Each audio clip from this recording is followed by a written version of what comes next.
유명한 조향사가 수년 동안 공들여서 만든 정말 어떻게 보면 향수계에 있어서 예술 작품이라고 할 수 있을 만큼 아주 정말 좋은 그런 것들을 이제 선물로 줬습니다. 남편은 이제 밖에서 일하다가 선물로 준 이후에 이 아내가 또 향수를 뿌리고 같이 이제 데이트를 갈 생각을 하고 또 기분 좋게 상상을 하면서 집으로 갔습니다. 근데 퇴근하고 집에 왔는데 화장실 쪽에서 익숙한 향이 나는 겁니다. 뭔가 이상하다 싶어서 화장실 쪽에 가보니까 아내가 열심히 그 100만 원이 넘는 향수를 변기와 하수구에 뿌리고 있는 겁니다. 너무나 놀라서 황당한 나머지 아내에게 여보 지금 뭐 하고 있는 거야? 라고 질문을 하자 아내가 해맑게 웃으면서 아니 당신이 준 향수가 너무 탈취 효과가 좋아서 하수구와 변기에 좀 뿌리고 있다고 얘기를 하더라는 겁니다. 여러분 이 남편의 마음이 어땠을까요? 100만 원이 넘는 정말 예술 작품 같은 그 향수를 선물로 했을 때 뭐 효과가 있었는지는 모르겠습니다만 화장실 하수구와 변기에 뿌리라고 그것을 줬겠습니까? 정말 특별한 날 뭐 같이 부부가 같이 좀 기분을 내는 또 뭐 식사 자리라든지 데이트 자리라든지 좀 그럴 때 좀 이렇게 뿌리고 나오면 정말 좋은 그런 아이템이라고 생각하고 줬을 텐데 물론 뭐 100만짜리 향수가 그렇게 쓰이는 거는 아무래도 뭔가 어울리지 않고 또 그렇게 쓰여지면 안 되는 겁니다. 그렇죠? 그런데 여러분 우리 이렇게 향수라고 하는 게 뭐 그런 탈취 효과 뭐 그런 걸 위해서 쓰는 게 아닙니다. 그죠? 그런데 우리의 신앙에 있어서 사실은 그런 식으로 오용이 되고 있는 것이 있습니다. 그것이 무엇이냐면 바로 예수님의 보혈입니다. 자, 뭐 이게 무슨 말인가 싶을 겁니다. 예수님의 피가, 예수님의 보혈이 왜 이렇게 오용이 되고 낭비가 된다라고 제가 말을 하고 있는 것일까요? 오늘 말씀 속에서 우리가 이 향수와 같이 예수 그리스도의 보혈이 우리에게 어떻게 작용해야 되고 우리가 어떻게 그것을 누려야 되는지를 한번 같이 나눌 수 있기를 원합니다. 오늘 말씀은 가나의 혼인 잔치를 배경으로 하고 있습니다. 가나의 혼인 잔치에 예수님께서 초대를 받으셨고 이 잔치 자리에 가게 됩니다. 근데 이 잔치에 위기가 닥치죠. 포도주가 떨어지게 됩니다. 여러분 이 혼인 잔치에서 포도주가 떨어졌다. 자, 이게 뭐 그냥 뭐 포도주가 다 됐으니까 뭐 가서 사오면 되지 뭐 이렇게 쉽게 생각하게 됩니다만 지금처럼 뭐 무슨 가게가 이렇게 많이 있고 마트가 있는 그런 시대가 아니지 않습니까? 잔치 자리에 이 와인을 이 포도주를 준비하는 것은 잔치의 어떤 준비를 그만큼 얼마나 잘 했느냐를 보여주는 대목인데 포도주가 떨어졌다 준비를 제대로 하지 않았다라는 겁니다. 근데 단순한 준비 부족이 아니라 이 포도주가 없음으로 인해서 더 이상 이 잔치 자리는 잔치 자리가 될 수가 없습니다. 잔치의 자리는 기쁨이 있는 자리고 즐기는 자리여야 되는데 이 즐김을 위해서 필수적인 것이 바로 포도주였습니다. 사실은 이제 여기 있는 대부분들이 교회에서 금주에 대해서 금주가 아주 필수고 술을 마시는 건 죄다라는 식의 어떤 그런 문화가 우리나라에 좀 이렇게 자리 잡고 있다 보니까 뭐 이게 썩 이렇게 와닿지 않을 수 있겠습니다만 술이라고 하는 것은 원래 즐거움을 위해서 마시게 되는 것들입니다. 이게 막 아유 술 마시는 거 이렇게 볼 내용이 아니고요. 예수님도 사실은 성경 안에서 보면 같이 즐기고 마시는 모습들이 굉장히 많이 나옵니다. 마냥 이렇게 나쁘게 보실 부분은 아니고요. 잔치 자리에 포도주가 없음으로 인하여서 더 이상 즐거움이 없는 곳이 되어 버리는 것입니다. 자, 이 말을 사실은 이 왜 하필이면 주님이 첫 번째 기적의 장소로서 이 가나의 혼인 잔치 자리를 택하고 있는데 왜 하필 기적의 장소로서 이 혼인 잔치를 택하였는지를 우리가 지켜볼 필요가 있습니다. 혼인 잔치에 대한 이야기는 성경 안에서 굉장히 많이 나옵니다. 그런데 그 혼인 잔치가 주로 어떤 식으로 묘사가 되느냐? 하나님의 나라에 그 하나님 나라 그 자체를 혼인 잔치라고 묘사를 하고 있습니다. 정확하게는 신랑 대신 예수 그리스도와 신부되는 그리스도의 몸된 교회가 하나가 되는 아름답고 복된 자리, 즐거움이 있는 자리, 기쁨의 자리로서 표현을 하고 있습니다. 이게 마지막 날에 있을 천국 뭐 이런 식으로만 우리가 생각할 게 아니고 사실은 그 자리가 가장 적극적으로 나타나는 게 어디냐? 바로 우리의 예배 자리입니다. 교회에서 함께 예배드리는 이 자리가 바로 신랑 되시는 예수님과 신부 되는 교회가 한 몸이 되는 자리, 혼인 잔치에 기쁨이 있어야 되는 자리가 되는 겁니다. 거기에 그 즐거움을 배가하기 위해서, 아니 즐거움 그 자체가 되기 위해서 필요한 것이 포도주라고 이야기를 하고 있습니다. 여러분, 포도주 하면은 떠올리는 이미지가 있을 겁니다. 예수님께서 우리들에게 성찬을 통해서 포도주를 마시게 하면서 뭐라고 하십니까? 포도주를 뭐라고 말씀하시죠? 이것은 내가 주는 나의 피라고 말씀하고 있는 것이죠. 그래서 사실은 우리가 있는 이 예배 자리에, 이 예배 자리가 잔치의 자리이고 혼인 잔치의 자리이고, 여기서 이곳에 즐거움을 안겨줄 수 있는 것이 잔치 자리의 포도주처럼 예수 그리스도의 그 보혈의 능력이 이곳에서 우리가 누리게 되는 즐거움의 본질이라고 하는 것입니다. 이것을 우리가 먼저 좀 기억을 해야 되겠습니다. 자, 그런데 포도주가 떨어진 잔치집의 모습이 가운데에 어떤 모습이 있냐면요, 요한복음 2장 6절을 보니까 거기에 유대인의 정결 예식을 따라 두세 통 드는 돌 항아리 6이 놓여 있는지라. 자, 이 돌 항아리 6이 있었는데 이게 뭐 하는 용도라고 되어 있습니까?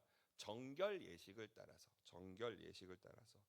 이거는 마시는 물이 아닙니다. 마시는 물이 아니고 손을 씻거나 발을 씻을 때 쓰는 그런 용도로 쓰는 물 항아리로 이렇게 쓰고 있는 겁니다. 그런데 이 돌 항아리에 이걸 생각을 해보면 이렇게 되는 거예요. 손님이 왔잖아요. 손님이 와서 잔치 자리에 들어가게 됩니다. 들어갈 때 그냥 들어가는 게 아니라 정결 예식을 따라서, 유대인들은 이 정결 예식을 굉장히 철저하게 지킵니다. 그래서 들어가면서 이 정결 예식으로 준비된 물을 가지고 손발을 씻고 안으로 입장을 하게 되는 겁니다. 만약에 하지 않으면 들어갈 수가 없습니다. 이 정결 예식이 없이는, 깨끗이 하지 않고는 입장을 할 수가 없어요. 잔치 자리에 들어가기 위해서는 이 정결 예식을 반드시 치러야 된다라고 하는 것입니다. 유대인들은 끊임없이 자기의 어떤 부정에 대해서 돌아보고 깨끗하게, 정결하게, 거룩하게 하는 것에 대한 그런 어떤 심리적인 압박들을 가지고 있었습니다. 끊임없이 스스로를 깨끗이 하려고 하고 거룩하게 하려고 하는 모습들이 있었다라고 하는 것입니다. 그런데 유대인들만 그럴까요? 교회에서는 어떻습니까? 여러분, 사실 교회 주일에 예배로 나오면서 우리가 가장 먼저 하게 되는 기도 중에 하나가 뭐냐면, 주님, 우리가 일주일 동안 하나님의 그 뜻을 따라 살지 못하고 죄 지은 것이 있다면 주님 용서해 주시옵소서, 보혈의 공로로 우리 깨끗이 씻어 주시옵소서라는 기도들을 많이들 하게 됩니다. 그리고 또 우리가 교회에서 어떤 경건한 모습으로 예배를 드리고, 또 우리가 마음과 또 어떤 태도들을 단정히 하고, 또 때로는 교회에서 여러 가지 경건한 모습으로 섬김을 가지기도 합니다.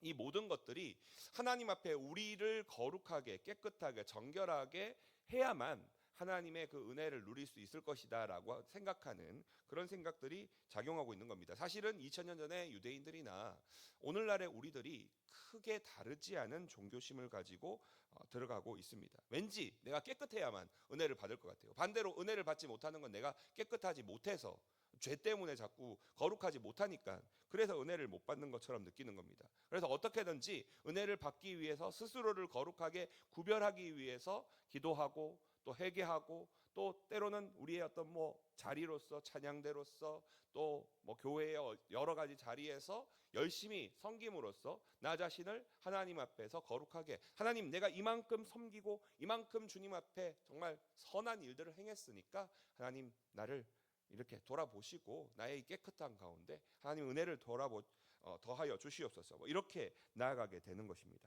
자, 그런데 주님이 오늘 기적을 행하실 때 바로 이 지점에서 일을 하고 있습니다. 정결례를 위해서 깨끗하게 하기 위한 물을 담는 항아리였습니다. 이 항아리에 이제 상황 자체는 포도주가 떨어진 거잖아요. 잔치의 즐거움이 사라지게 될 위기가 닥치게 된 것인데, 정결례를 위해서, 깨끗하게 씻기 위해서 준비된 돌 항아리에 물을 채우라고 합니다. 자, 포도주가 떨어졌는데 깨끗하게 씻기 위한 물을 채우는데 그때 어떤 일이 발생하게 됩니까?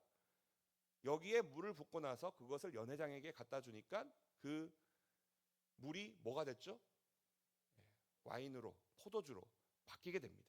씻는 물이었는데 마시는 음료, 포도주가 되게 되었습니다.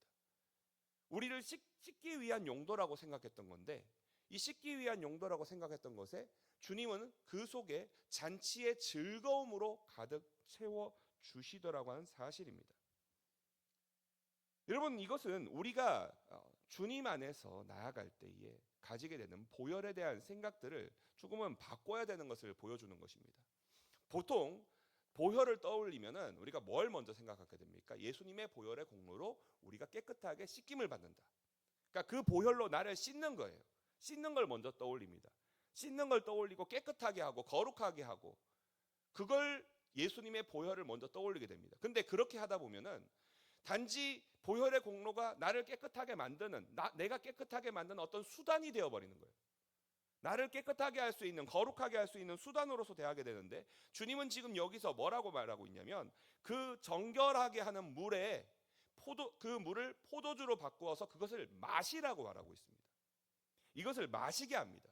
마시게 해서 이게 뭐가 됩니까? 잔치자리에서 즐거움이 되게 하는 거예요.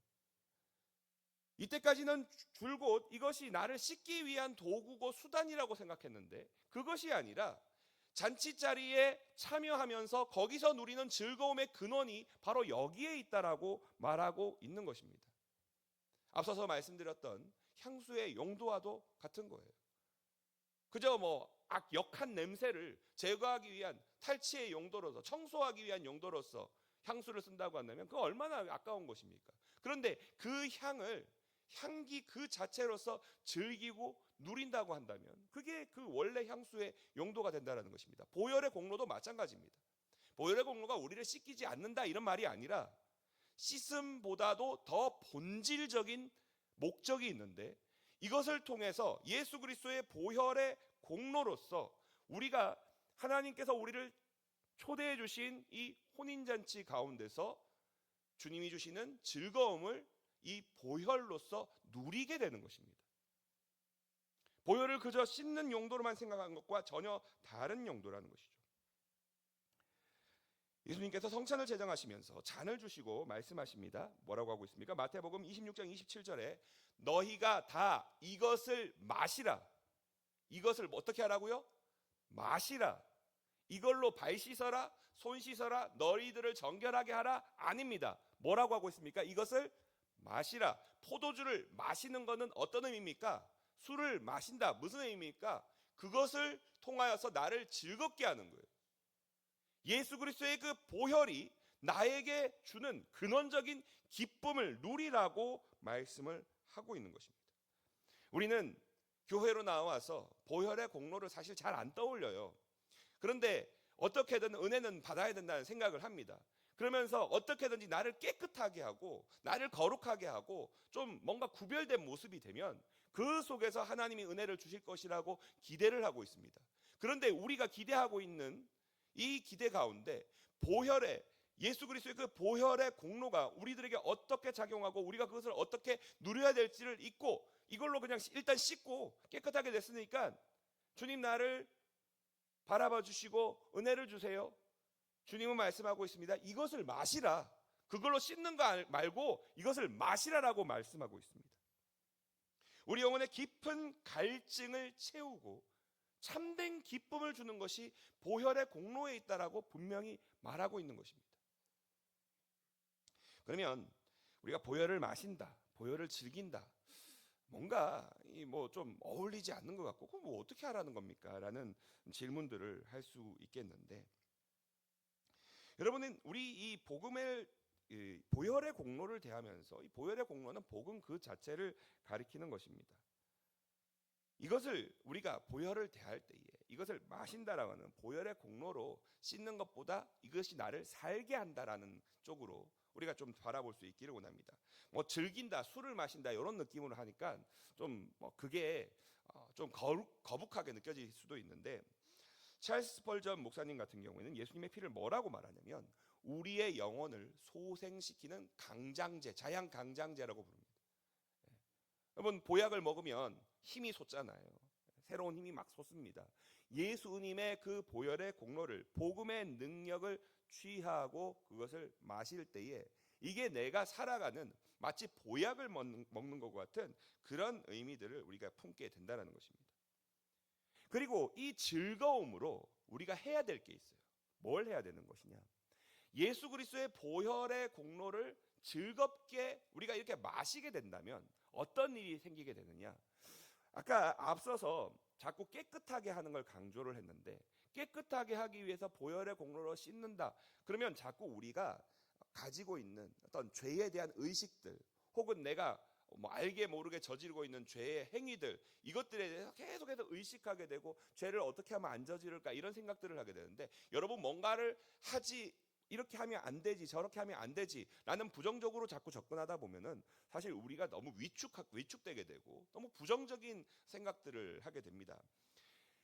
보혈의 공로를 마시라라는 이 말에는 그것들을 누리라는 말이 담겨 있는데, 세상의 즐거움들이 있습니다. 세상에서 누리는 즐거움들이 있어요. 그 세상에서 누리는 그 즐거움들이 있지만 하나님께서 우리들에게 그것보다 더 근원적이고 더 큰 기쁨을 우리에게 주신 것입니다. 그것이 보혈의 공로입니다. 이 보혈의 공로를, 복음의 능력을 우리가 취하고 누릴 수 있게 된다면 세상의 즐거움들이 별거 아니었네, 이거 뭐 그렇게 크게 와닿지 않네 라고 하면서 이 즐거움을, 보혈의 공로가 우리에게 주는 즐거움을 더 크게 여기게 되고 여기에 취해 있게 되는 것입니다. 여러분, 이것이 너무나 중요한 이야기입니다. 본문의 마지막을 보십시오. 연회장이 신랑에게 이렇게 말합니다. 사람마다 먼저 좋은 포도주를 내고 취한 후에 낮은 것을 내거늘 그대는 지금까지 좋은 포도주를 주었도다. 좋은 포도주, 더 좋은, 더 큰 즐거움을 안겨줄 수 있는 것이 바로 보혈의 공로라고 하는 것입니다. 여러분, 우리가 머릿속으로 생각하면서 항상 우리가 거룩해지고 또 주 안에서 말씀대로 살아간다는 것은 뭔가 금욕적이어야 되고 행동을 하나하나 제약을 해야 되고 항상 뭔가 남들보다는 뭔가 좀 다르게 나는 무슨 수행하는 사람들처럼 그렇게 사는 것이 거룩한 것이라고 착각을 하게 된다는 것입니다.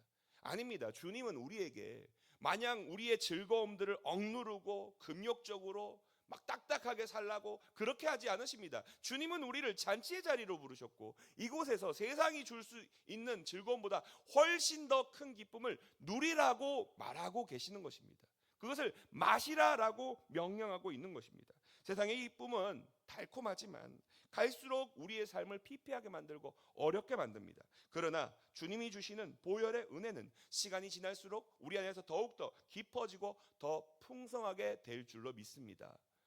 마냥 이것이 추상적이고 어렵게 느껴집니까? 그것은 우리가 예수 그리스도를 만났던 그 인격적인 교제의 기쁨들을 다시 한번 누리고자 하는 그 생각들이 아니라 자꾸 여기서 세상에서 주는 기쁨과 비교해서 그거하고 동등하게 누리는 그런 것들을 여기서 찾으려고 하니까 안 되는 거예요. 세상이 줄 수 없는 기쁨입니다. 보혈이 주는 기쁨은, 복음이 주는 기쁨은 세상의 기쁨과는 완전히 다른 차원의 기쁨을 우리에게 안겨주는 것입니다. 여러분, 그것을 믿으십니까? 정말로 믿으십니까? 정말로 믿으십니까? 제가 반복해서 묻는 이유는 우리가 그 기쁨을 정말 바라고 있느냐라는 거예요. 내가 정말 그 기쁨을 누리기를 원하고 있느냐라는 거예요.